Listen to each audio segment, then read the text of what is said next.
Okay. We are being recorded.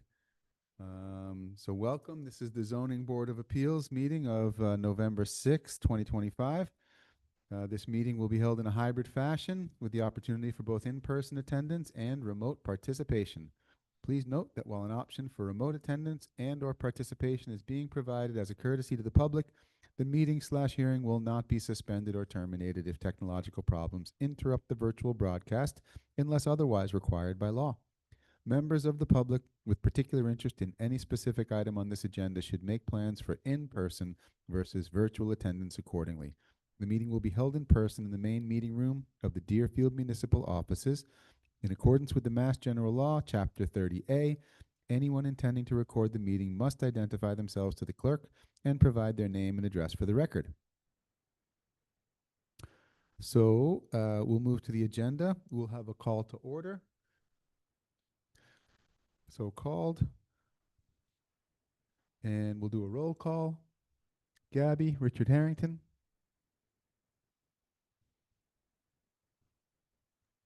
Gabby Richard Harrington, present and online.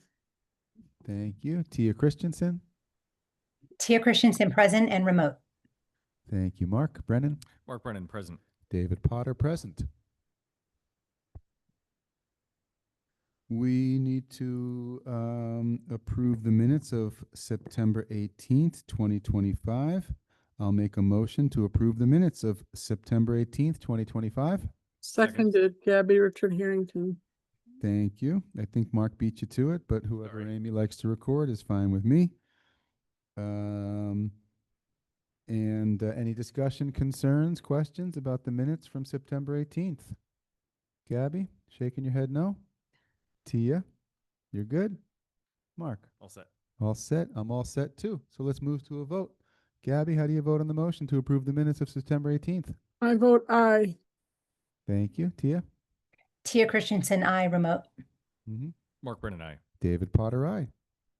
So approved unanimously. Okay. So we return to old business. And on the docket, we have the special permit for 7 Thayer Street. The hearing was continued. This was based on an, let's see here. So we continued the hearing based on the idea that we would seek counsel from our team of lawyers, and it appears that we have not yet received that counsel. So it seems that we're in a position to continue the hearing again. I'd like to make a motion to continue the hearing for the special permit of 7 Thayer Street to December 4th at 6:30 p.m. Eastern Standard Time. I'll second that motion. Any questions, comments, or discussion? No, Tia? Gabby, anything? All set? We're good? Okay. So let's go to a vote to continue the hearing. Gabby?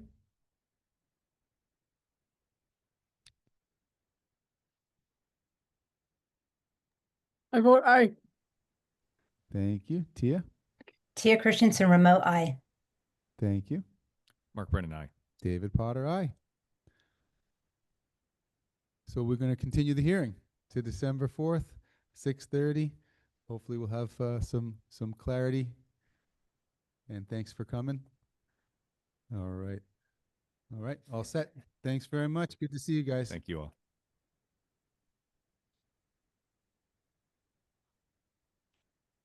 Okay.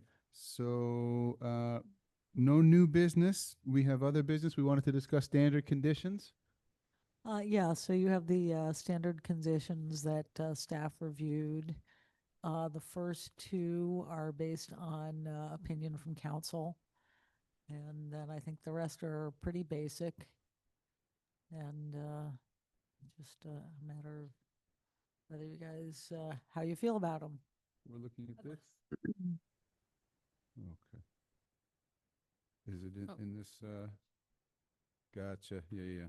Makes sense. Okay, here it And is. I was Yep. thinking we could treat this as like a first reading, and if you guys have other questions, we can get with the attorney and ask Mhm. them more questions before we like formally adopt it. Mm-hmm. Yeah. But they're the ones that we've been using for most things. Mm-hmm. And we sort of took out things that were repetitive or, unnecessary. Yeah, yeah. Oh, good. They're on the screen there, so we can just make sure. I see a total of 9. Is that the same sheet that others are looking at? I have one with 14. One with 14. Maybe I'm looking at the, I'm sorry, I think I gave you guys the wrong one. Hold on. Oh, Oh my gosh. I'm in this packet. Number 1 is. I think number 1 is different because we just shortened it based on attorney feedback. But I think quite a few of them are, I mean, honestly, there are a lot of very similar ones. Yeah, these older ones have 8. Not sure why we're keeping these in the packet or the folder, but that's okay. So, okay. I have the one with 9 now.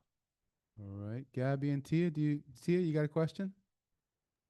I do. When we are ready to go through each point, I've got a couple questions. Okay. Are you and Gabby looking at these proposed conditions that total 9? Gabby, I see a thumb up. I have a I- question. Go ahead. Sorry. Tia, go ahead. I do have the 9 conditions in the digital packet I have. Go ahead, Gabby. I have a question about number 4.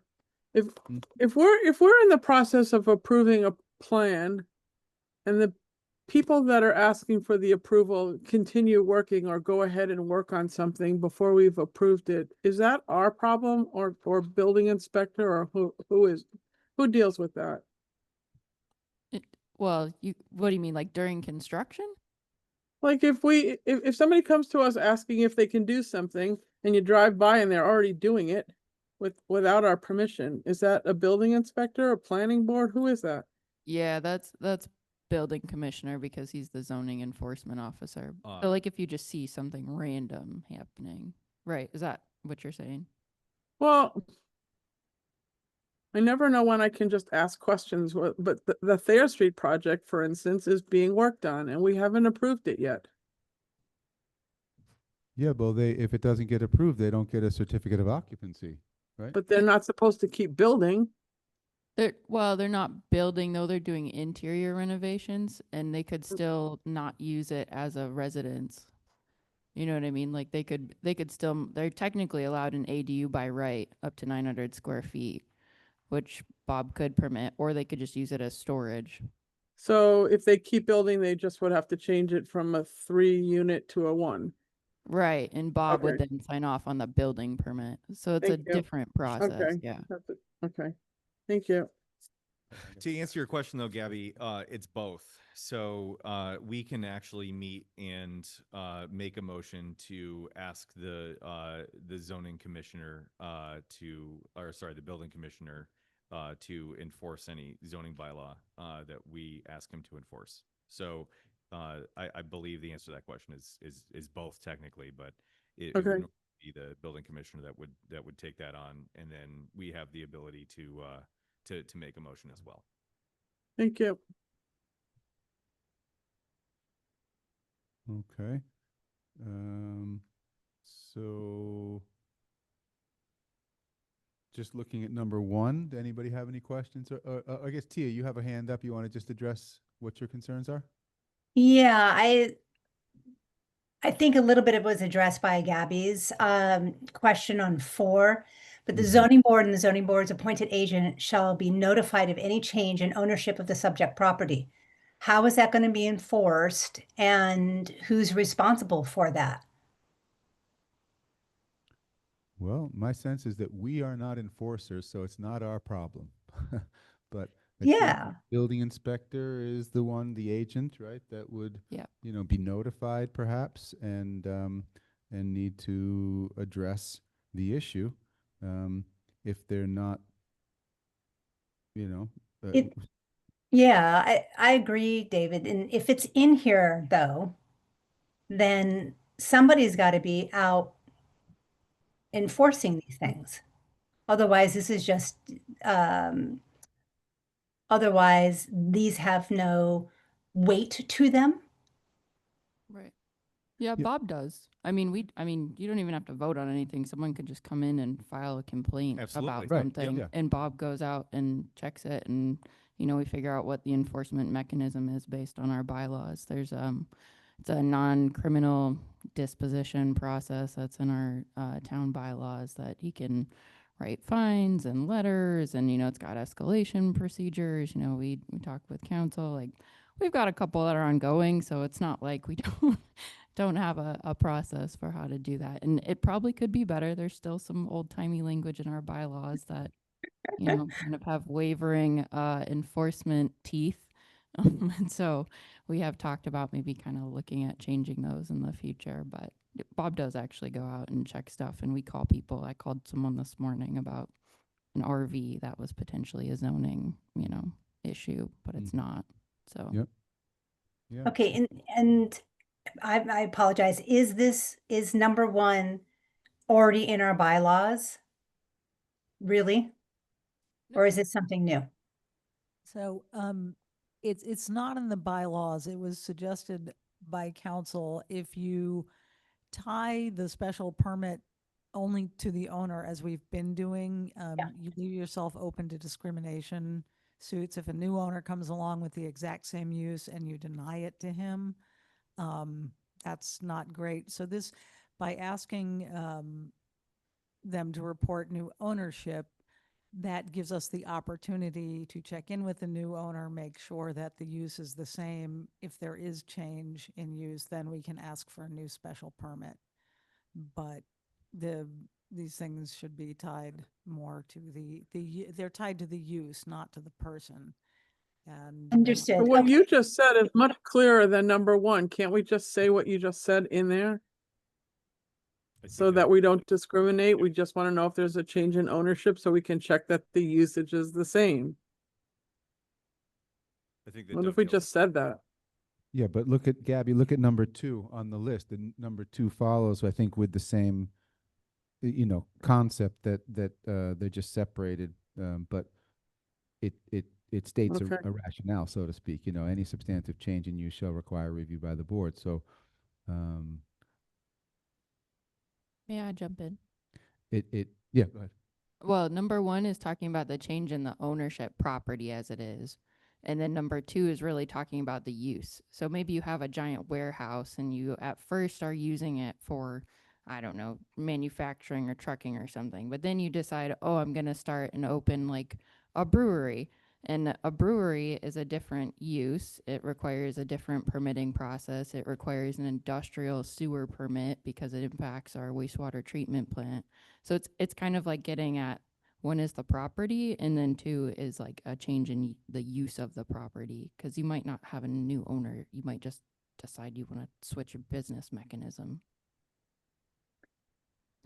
So Yeah. then should we say something that in number one, that zoning board and the zoning board's appointed agent shall be notified of any change in ownership of property that has a permit before this board, current permit before this board. Otherwise, we don't need to know that there's a change in ownership if their project has already been done. Right? It's if they have a ongoing something before this board. Yeah, but we have the power to make a condition, and it behooves us. I think it benefits us to say this without, I don't think we're injuring or, harming anybody's, we're not saying they can't transfer ownership or anything. We're just saying we want to know, and that will help us to clarify number 2 or any other issues following. We're not making a law. We're just saying in your project. No, but it's got to be clear at least. It's not just the subject property. We don't care if they change ownership of a property. We only care if we change ownership of a property while we're dealing with them before this No. board. Well, but these are special conditions of this board for a project that is Okay. brought before the board. We're not saying globally, anybody in town needs to let the zoning board know if they change ownership. This is just applied in the case of we're giving you a special permit. When Okay. you change ownership, please let us know. How are we going to enforce that? We're not. Bob, Or how would that be enforced? Who's going to go and reconcile, change of properties on a yearly or monthly basis? Or is, what I'm getting at? Yeah, no, that's totally fair. So Karen in the assessor's office, right? She gets notified of any change of hands of deeds and new recordings in town. We have to update our maps. Like she has to update all the tax information, like it all triggers. So like I'd say in town, we keep a pretty good eye on a lot of all the commercial or industrial properties. It's, it's small enough that it's, word of mouth travels quickly in town, right? Yeah. So well, also, don't we have software for this? Isn't the assessors and the land use records all in the same system now? Didn't we make that change like 2 years ago? Or is it just your stuff like permits? Oh, okay. yeah. I know we had plans to add more stuff. I'm talking from my capital hat now, but yeah. Yeah, and one of the ways to notice is very, very often, even if they're the same use, people will take out a building permit Yeah. when they buy something or they move in, and that's always a trigger because I will check. But again, it is the assessor knows all of these. Well, and I'd say most people come, if they're buying a commercial property, they come and talk with us Yeah. anyway. There are not many things in this town that are allowed by right. So, like, they're pretty much having to go through us. And even these guys, before they bought this, they talked with Bob before they even bought the property whatsoever. So, I mean, even the small ones, we generally catch them. So, Yeah. And I think, Yeah, a and lot of it. again, it's not a large city, understood. But if I'm understanding correctly, the mechanism to actually be the stop gate for being notified is with the assessor's office because of the functionality of that office. And so will that office now also include looking to see if there is a special permit that has been issued to the previous owner? And would they be flagging that? yeah, I don't think it does currently, but we could probably figure out some way to do that. We've been trying to bring some of our DOS systems into the 21st century. I understand. So it is not possible yet, but yeah, we can ask. I'll ask Karen if there's a good way that maybe we could get those flagged more often. Yeah, not to make it cumbersome for anyone, just taking a look at from, an organizational standpoint, from an operational standpoint, if we're going to have this here, there gets to be some way that it's being tracked. Yeah. Nope, agreed. And it's kind of one of the things like, on my other side of my economic development coordinator's job is like, we don't even really have a great business database or permit or system or anything. Like we have it, but contact info, like who's operating where, what do they need? We don't have any of that stuff either. So it'd be nice. Okay, great, thank you. I'm complete with one. Okay. All right. Anybody have any concerns with number 2? Nope. All right. 3? Seems pretty straightforward. Number 4. Applicant, please, project.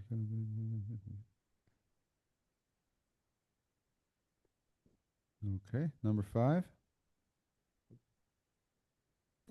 Number 5 is basically just cribbed straight from the bylaw. Mhm. That's in our bylaw, so we might as well put it out there and make sure people know.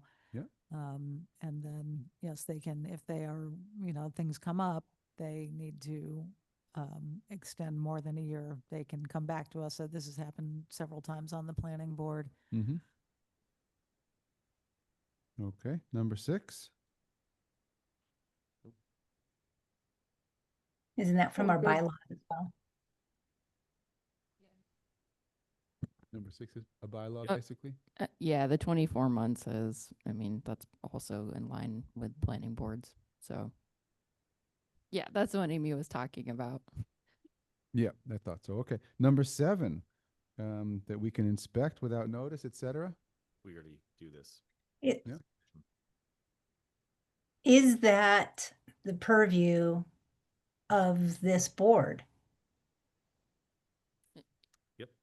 Yeah, yeah, it is. And it's a good one to have in there because Bob doesn't actually have too much authority under building code or any other things too, Okay. just in case. But I'd say it's been very helpful with, some of the ongoing construction projects.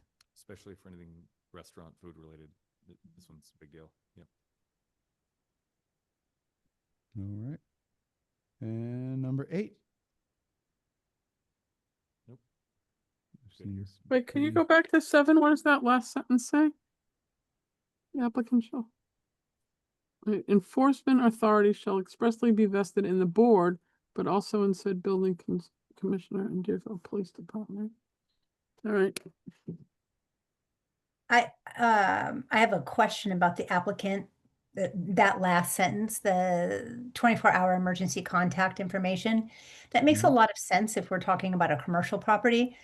We take 7 Thayer Street as an example of a special permit application that is not a, uh, So- you So know, these are basic, these are basically just suggested as a place to start. I mean, when I hand you guys sheets before a meeting, I tend to, and I do this for the other 2 boards too.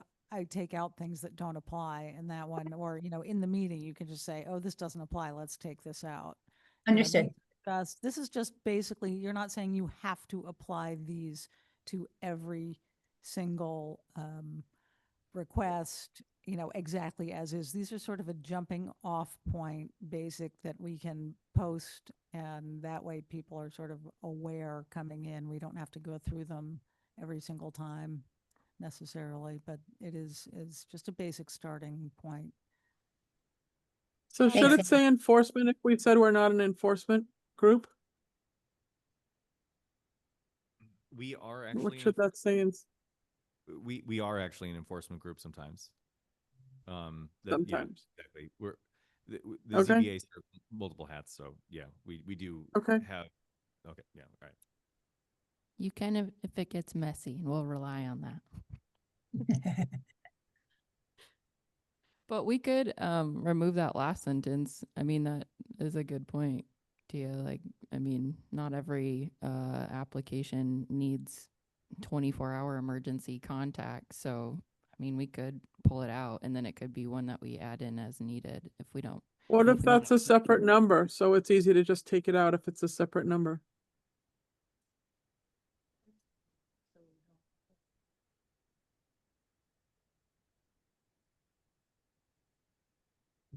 But at the end, is that okay? Yeah. Seems fine. In this day and age, I mean, everything's 24 hours, available. Nobody's, whatever, and in an emergency, but, yeah, Yeah, I think it's important to have for the more industrial sites, things go wrong when no one's there. We need an emergency contact. So just speaking from an administrative point of view, I'd rather have it there so we don't forget, and then we can just take Yeah. it off Yeah. when we don't need it. I thought of the dog shelter when I saw this, so I'm happy to either separate it out as a different number or just simply modify it if we have a residential special permit. yep, I agree with that. Ultimately, if in the wee hours of the night, we're thinking only really the police might be looking to figure out what's going on, right? I mean, none of us are working and thinking of calling somebody at 1 a.m. So it may be, over compensation, but better to be safer than sorry. And you do have other projects where you have maybe out of town owners. All right. So we'll add that as a separate one. And then number 8 says violation of any condition contained herein or failure to comply with the approved plan shall subject them to zoning enforcement action.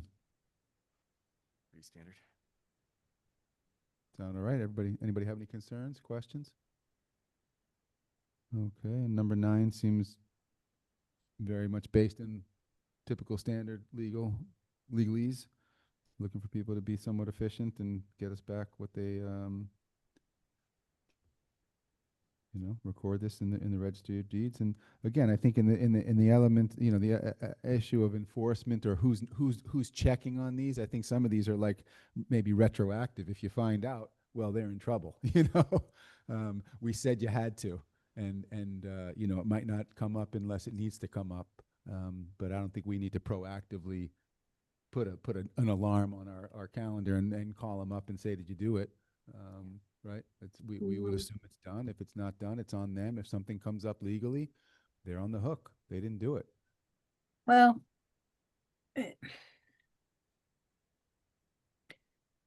I think to a point, if we're a zoning board and we are tasked with oversight of these things, then theoretically, it kind of goes back to my thinking earlier around, operationally, what is who is checking on these things to make Oh. sure that these things are happening. Otherwise, there's really no, why mention it? Well, this one actually is, they can't get the building permit, right? So they need to show that Yeah, they I did mean, it. It's not I misspoke. I don't think it's a hanging out there retroactive if we find out. They can't get the building permit from Bob. Yeah, and Yeah. and I keep a log of these things. I know when people have we ask them to provide us proof that they have submitted, and really this sort of the operational stuff that you're talking about, it really is kind of a staff thing. We keep our eyes and ears to the ground, and we keep track of these things for you, and then Bob, if we have an issue, we bring it up to you guys. Okay, great. Yeah, Thank no, you. I would assume Bob's got a checklist before issuing a building permit, Has it been recorded, right? That's We you. have the checklist. The yes. checklist, okay. And Yes, yeah, and we now with the permitting software that was approved through the budgeting process, thanks to the Capital Improvement Committee, I attach these we have a way of attaching the permits required to the actual building permit. So anybody going back and looking in the record can see this. And when I check these things off that we need to have them, the permit actually cannot be issued until we have these on record. good to know. Thanks for that work. Yeah. So, I see you've changed it already. We got number 10 up there. Thank you for that. All right. Any further questions, concerns, comments, discussion? Motion to adjourn? I second that. How do you vote on the screen online? You guys, Tia Christensen, remote aye. Gabby All right. Richard Harrington, remote aye. Mark Brennan, aye. David Potter, aye. All right. We're all set. Did our business. Thanks very much. Keeping it short and sweet. Great. And thank you, Amy, for all your hard work on this Yeah. and for keeping everything in order.